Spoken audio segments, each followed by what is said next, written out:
ఇద్దరు స్టూడెంట్స్ 60 ల్యాప్టాప్లు ఎత్తుకెళ్లారు.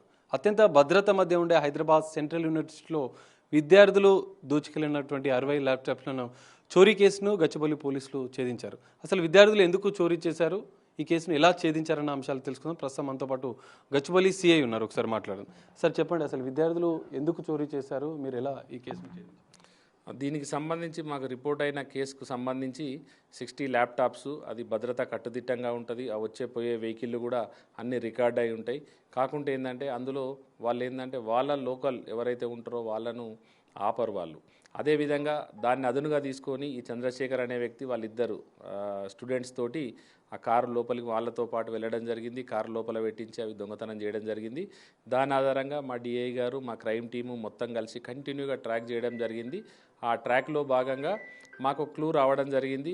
వీళ్ళు ఎవరైతే నిందితులు ఉన్నారో ఇక్కడ ఈ టీఎన్జిఓ కాలనీస్లో హాస్టల్లో ఉన్నారని మాకు ఇన్ఫర్మేషన్ రావడం జరిగింది. దాని ఆధారంగా మనోళ్ళు పట్టుకొని దానికి సంబంధించి ఇంటరాగేషన్ చేస్తే వాళ్ళ దగ్గర మొత్తం టోటల్ 60 ల్యాప్టాప్స్, ఈ అఫెన్స్ కోసం యూజ్ చేసిన 2 కార్లు, ఒకటి రెంటల్ కారు, ఒకటి అతని బ్యాలెనో కారు, ఈ 2 కార్లు కూడా సీజ్ చేయడం జరిగింది. సరే, ఎందుకు విద్యార్థులు దొంగతనం ఎందుకు చేశామని విచారణలో ఏం చెప్పారు? ఈ మూడో పర్సన్ యొక్క ప్రమేయం ఎట్లా ఉంది సార్ ఇందులో? ఈ మూడో పర్సన్ ఏంటంటే ఇంతకుముందు హాస్టల్లో మేనేజర్గా వర్క్ చేసేవాడు. ఇప్పుడు ప్రజెంట్ ఏం పని చేయట్లేదు. కాదు బయట హాస్టల్లో మేనేజర్గా పనిచేసేవాడు. అతను ఇప్పుడు ఏం పని చేస్తలేడు, ఖాళీగా ఉన్నాడు. దానికి తోడు ఇద్దరు పిల్లలు కూడా అతనికి ఫ్రెండ్షిప్ కావడంతో వాళ్ళు కూడా కొన్ని దురలవాట్లు, కొన్ని చిన్నవి దాంతో రెగ్యులర్గా పార్టీల్లాగా చేసుకోవడం, అట్లా కలవడం జరిగింది. దాంతో వాళ్ళకు 1,50,000 2 lakhs వరకు అమౌంట్ అట్లా కొద్దిగా అప్పు కావడం జరిగింది. దానికోసం ఏంటంటే వీళ్ళు ఏదో ఒకటి చేసి డబ్బు కోసం అని ఈ విధంగా చేయడం జరిగింది. సరే, అదే ఇన్స్టిట్యూట్కి సంబంధించిన ల్యాప్టాప్ అంటే యూనివర్సిటీ ఇన్స్టిట్యూట్కి సంబంధించిన ల్యాప్టాప్లు అంటున్నారు. అందులో ఏమైనా డేటా ఉంటుందా, విద్యార్థులు వాడేదా, లేదంటే ప్రొఫెసర్స్ కానీ యూనివర్సిటీ సిబ్బంది వాడే ల్యాప్టాప్? ఇది ఓన్లీ ప్రాక్టికల్స్ కోసం వీళ్ళు పిల్లలు వాడేది.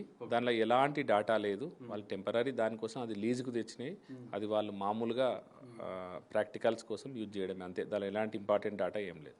అమ్మేందుకు ప్రయత్నం చేశారా సార్? అసలు ఎక్కడికి, ఎవరి ద్వారా అమ్మాలనే మన అదే ఆ బెంగళూరుకు అమ్ముదామనే ప్లాన్లో ఉన్నారు. మనకి తొందరగా దొరికిరు కాబట్టి రికవర్ అయినాయి. లేదంటే బెంగళూరులో అమ్ముదామని వేరే వాళ్ళతోటి కాంటాక్ట్స్ కూడా తీసుకోవడం జరిగింది వాళ్ళు. సార్, మరో విషయం, ఇందులో సీసీ కెమెరా, యూనివర్సిటీ సీసీ కెమెరాలను కూడా విద్యార్థులే మానిటరింగ్ చేసి వాళ్ళు కదలికలు కూడా యూనివర్సిటీలో గుర్తించినట్లు కూడా తెలుస్తుంది. సెక్యూరిటీ భద్రత మధ్య ఉండేటువంటి సీసీ కెమెరా విద్యార్థుల చేతికి ఎలా వెళ్ళిందంటారు? అది కూడా వెరిఫై చేస్తున్నాము. దానికి సంబంధించి కూడా ఏంటంటే క్లాస్ రూమ్లో వాళ్ళు సీసీ కెమెరాలు, క్లాస్ రూమ్లో కూడా సీసీ కెమెరా ఉంది. అది కూడా వాళ్ళకి నాలెడ్జ్ ఉంది కాబట్టి ఈజీగా తీసుకోవడానికి యాక్సెస్ ఈజీ అయిపోయింది వాళ్ళకి, ఎలాంటి ఐడెంటిఫికేషన్ కాకుండా.